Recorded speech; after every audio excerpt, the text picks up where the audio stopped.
This is a message for all those around the world who are in the know and are perhaps in a state of fear or doubt. For those who have some idea of what is actually going on behind the scenes right now, as we are watching the war between the deep state and the free-thinking people of the world. I know that it is hard, watching your freedom being taken slowly away. And I know that it is hard, even still, to watch those around you who don't know, blindly moving towards a future that will make this moment look like a walk in the park. And I know that it is hard to watch as others resist, especially your loved ones, any new information that could potentially free their minds. But this is not a message of hopelessness. And this is not a message of hope either. Because in these moments, hope isn't enough. This is a message of courage. These moments right now, my brothers and sisters, are not the end. These moments right now define us to the very core of who we are and test us to the very bottom of our humanity. If you find yourself in dismay, if you find yourself in fear, don't stay there.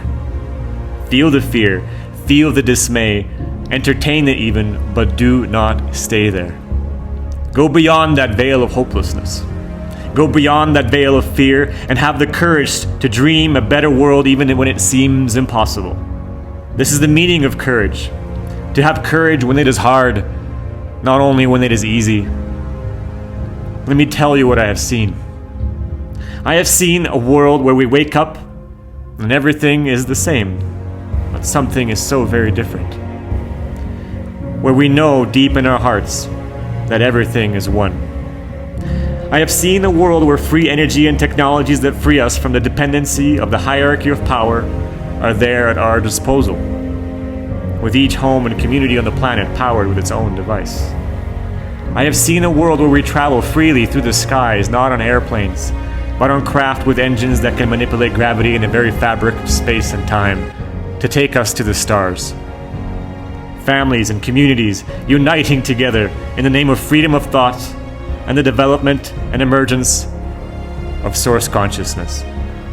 A world where the known cures for disease are finally out in the open, accepted and investigated, coveted and protected, instead of being shunned and ignored. A world where the real healers and medicine of this planet are invited and honored, instead of violated, imprisoned, and murdered. A world where the word of the day isn't just, "Hey, how are you?" but "Hi, how can I serve you? Tell me the vision in your heart and maybe we can create it together." A world that worships not actors, not Hollywood, not possessions, not competition, but compassion and one another. And that is what I hold with my heart. And that is what I share with you here today through these words. And a conviction that this is possible, and that we are not moving away from this vision right now, because I know you too have the same vision in your heart, and I know you too have dared to dream it in this life. We are moving to it closer now, closer than ever. You have to realize and remember that the night is always darkest before the dawn, and that the closer you move to a breakthrough, the stronger the forces that push you away from it always are. And remember that 99% of all people quit right before the finish line. This is where the battle is won, inside of our minds and inside of our hearts, not out there in the field.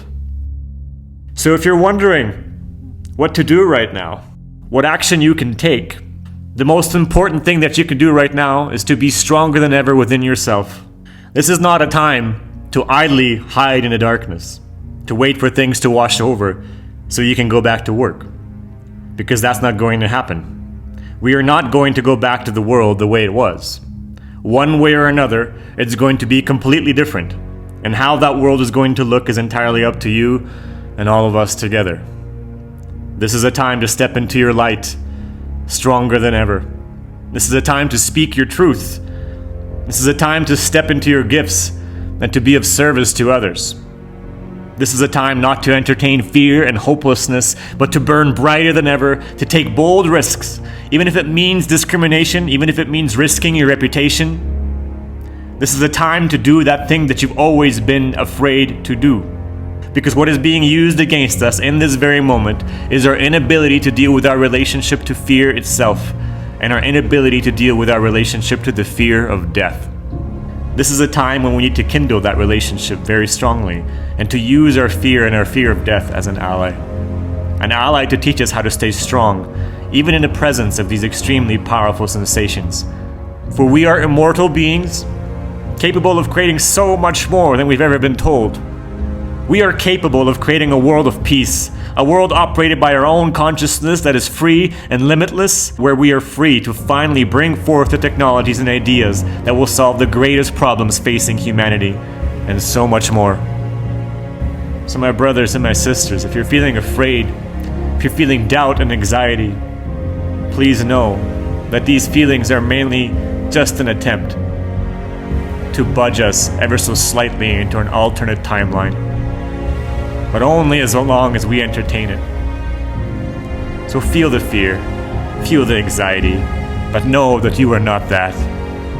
You are not this feeling. You are not this mind, you are not this body, you are so much more. And together, in this knowing, we can stand united as one people, as one planet, conscious, whole, and free.